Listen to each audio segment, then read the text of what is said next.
Okay, great. Yeah, I'll be presenting our paper Solaris, building a multiplayer video world model in Minecraft. And to kick off the presentation, I thought it would be good to have a discussion on what is a world model. So this has actually been around for a long time. This term was introduced in a paper from 2018, and there's been a lot of discussion and new research in this area since. But at a high level, I like to think of a world model as a generative model that simulates the dynamics of an agent acting in an environment. And so, just like on the left, you have this analogy from the paper, which is a human could imagine themselves completing a task. And this imagination is something that's maybe learned over throughout many iterations of an agent interacting in an environment.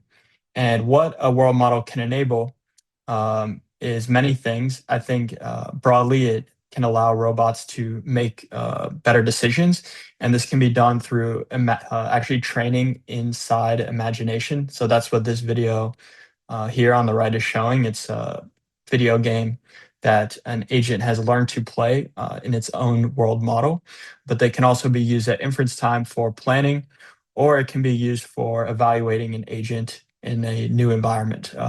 For example, there's work on using world models to safely evaluate self-driving cars in dangerous situations.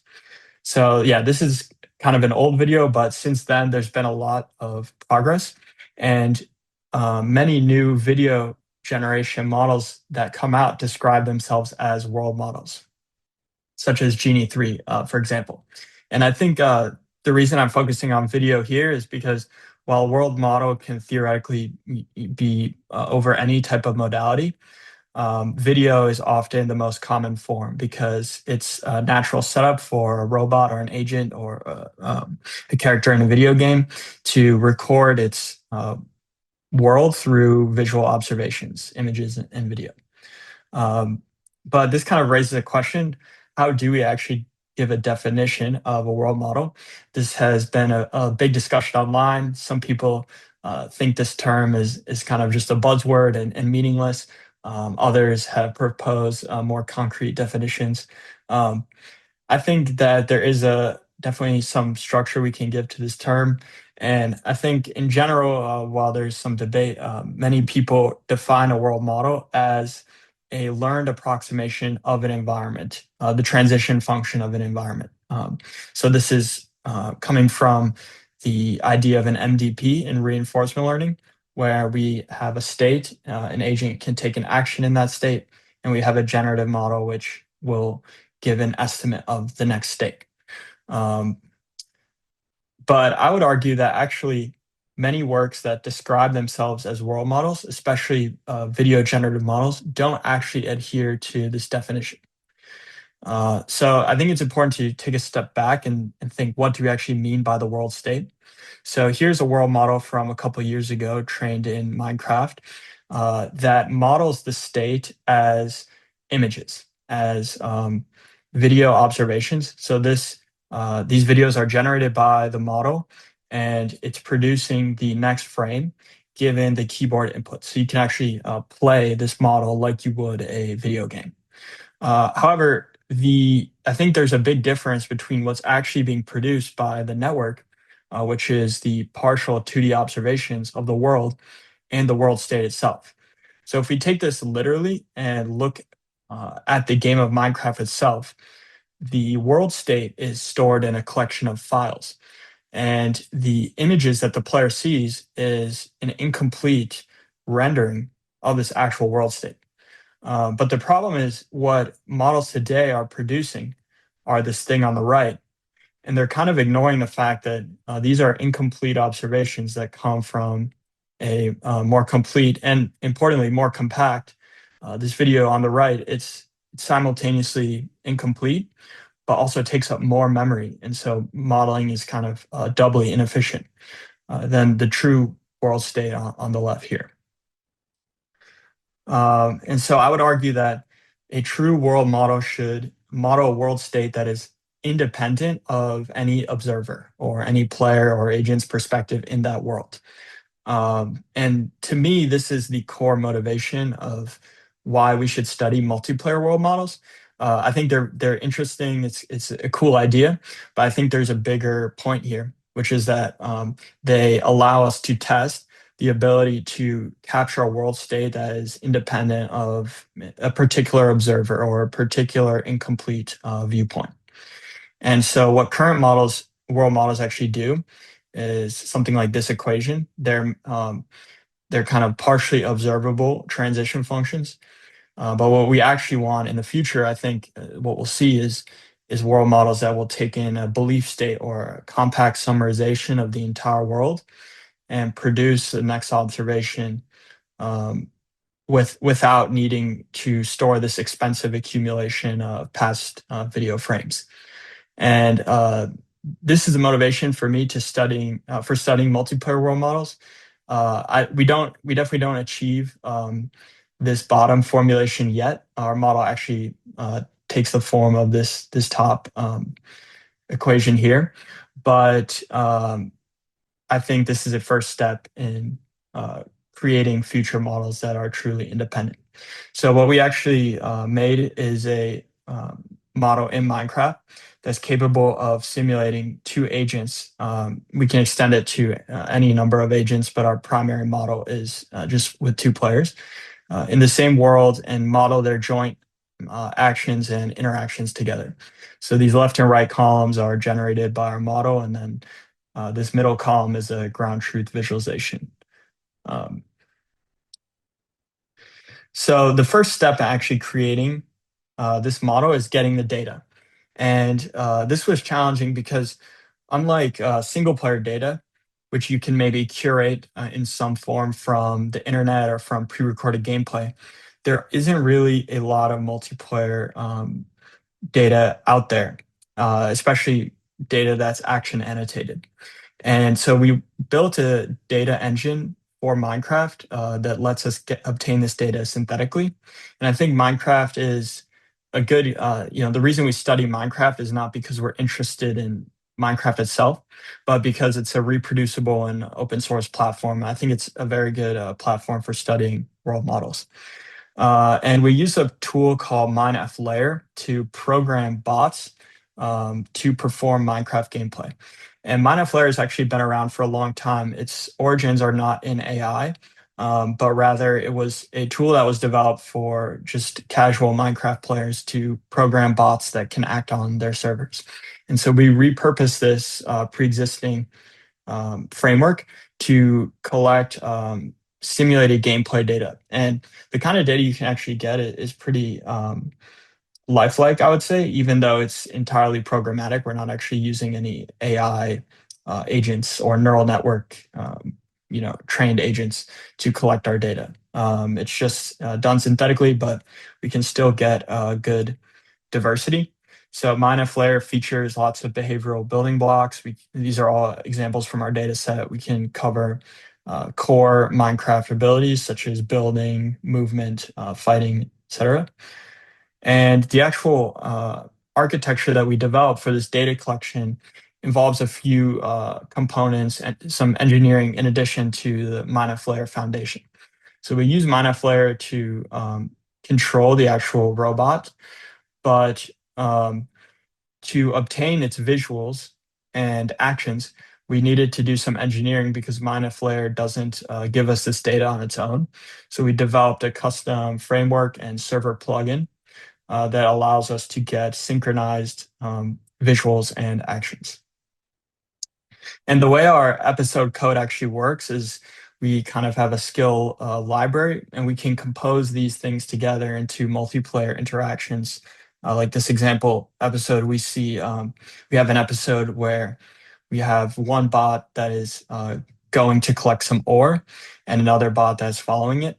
And we can randomize this. We can randomize the location, the biome, the duration, and scale this up to collect a diverse amount of data. And so here's some example gameplay from our data set. This is showing the ground truth players. This isn't generated by our world model yet, But what will happen in our data collection process is that their first person observations will be saved along with their actions, and then we can train our world model on that data. And for our training data set, we were able to collect around 9,000 episodes in like 12 million frames. And this only takes half a day on two RTX GPUs. So it's very feasible for people to run. The resource requirements aren't too intensive.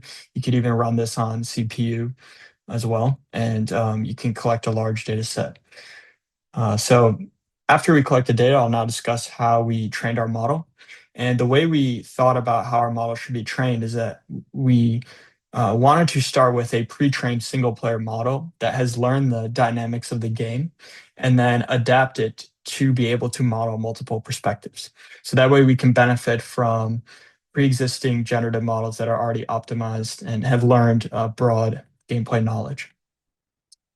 So the actual structure of the model follows past work, where we have a transformer, diffusion transformer in this case, that auto-regressively generates future frames and actions. And to keep the context window manageable, because videos take up a lot of tokens, we impose an attention window, and during inference time, we'll discard observations that fall outside of this window so that we can keep rolling out. We can continue to roll out the video indefinitely. And actually adapting this to model multiple players is pretty straightforward. We just model the joint action and observation distribution with the same transformer. So we can modify the actual DIT block that was inside the single player model.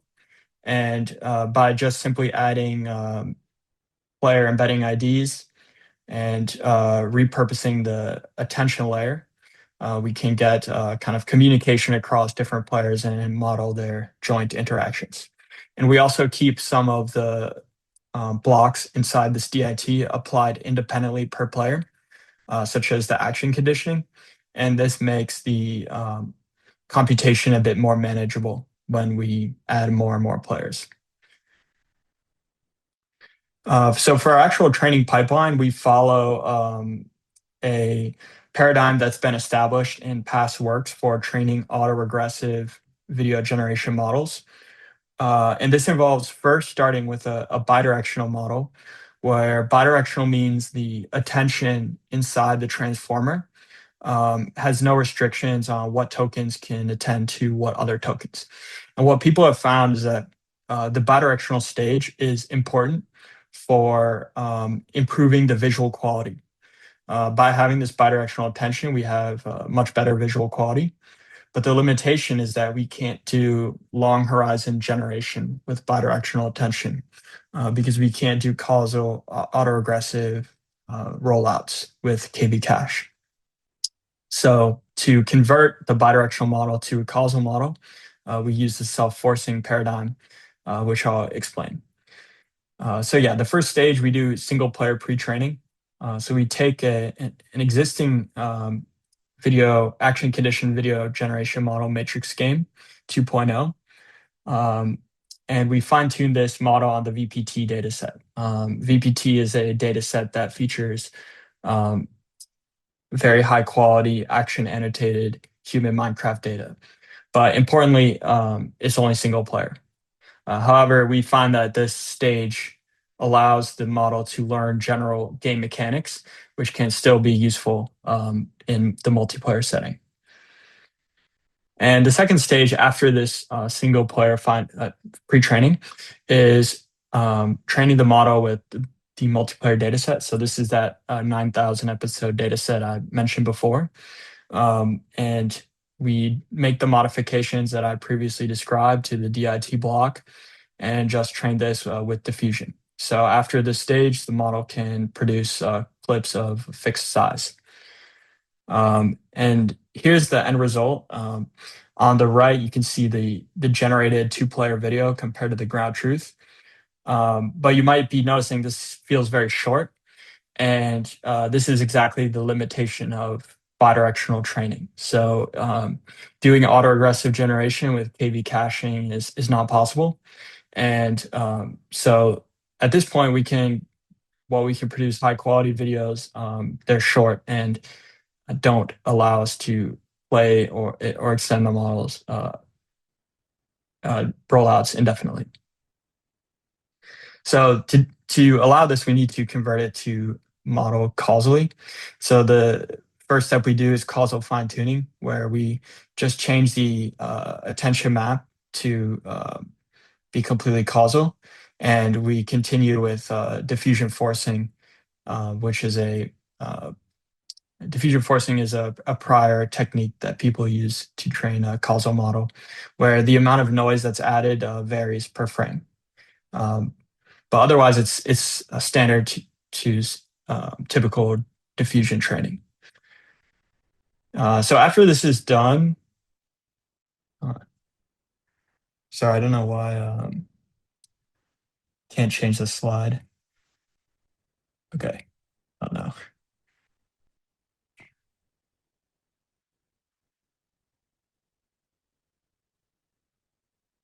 Okay, sorry about that. So yeah, after this stage, um, we can, theoretically extend the video for longer by doing rolling window generation, as I previously described. But as you'll notice, the visual quality degrades very quickly, and there's kind of this effect of compounding errors, where by the end of this video, we see an environment that doesn't look like the real game at all. And so why is this actually happening? People have kind of hypothesized that this is due to what's called exposure bias, or a train test mismatch during autoregressive generation. Because during autoregressive generation, the model is consuming its own generations in its KV cache instead of what it was trained on. And what it was trained on was frames from the dataset. And these are kind of two distributions that and due to this mismatch, the problem of compounding errors occurs, and we quickly get degraded quality. So one solution is a technique called self-forcing that we borrow and use in our work and find it works very well. And in a high level, what self-forcing does is actually supervise the autoregressive generation itself. So I like to think of it like the reinforcement learning in large language models. The RL stage actually allows you to supervise the inference time rollout of the model directly, and you can improve, generalization and inference time performance. And so at a high level, it's the exact same thing. We would produce a video with the model's own rollout, and we apply loss called DMD. And the important thing to know, so DMD actually involves a teacher model and a critic model, but I think you could think of the teacher model as a reward model. And what this teacher model is exactly that bidirectional model from part two. So self-forcing allows us to use the higher quality bidirectional model to act as a reward for the faster but less good causal model. And through this process of self-forcing, you can actually improve the results pretty dramatically. So here's a before and after of that same video. On the top, we see what we saw before, where we have this visual quality that degrades. But on the bottom, the look and feel of Minecraft is preserved throughout the entire generation. And I don't have time to go over this in this talk, but we actually proposed a more efficient implementation of self-forcing compared to the original paper. And you can see our paper for more details, but it allows us to reduce the peak memory usage during training, which is especially important for multiplayer, where you have a more expensive computation. So now I'll show some results from our model. We are able to show the game mechanic of both players building here.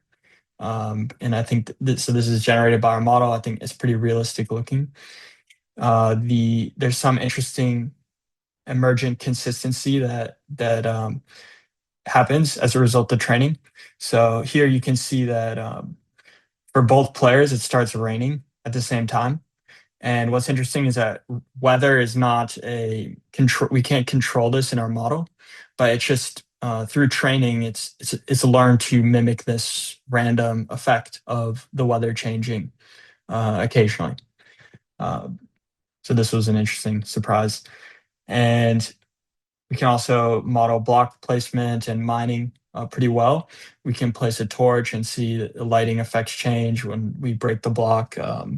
The torch will go away, and there's I had already showed this video, but we can model this complex combat with both players having joint interactions very quickly. And this one is interesting. So we can actually update you can see that the inventory counter, you can look at the bottom here, gets decreased every time each player places a block. And in the paper, these are interesting qualitative examples, but we also developed a benchmark that allows us to test some of the core multiplayer abilities quantitatively. And we use a VLM judge for this. And you can check out the paper for more details about how we do this. And then we also, in the paper, have more model ablations using this benchmark. And we compare it to some of the past works in multiplayer world models. So yeah, that's all for this talk. But I just wanted to give a big thank you to my collaborators. And thank you all for watching my talk today, and happy to take any questions.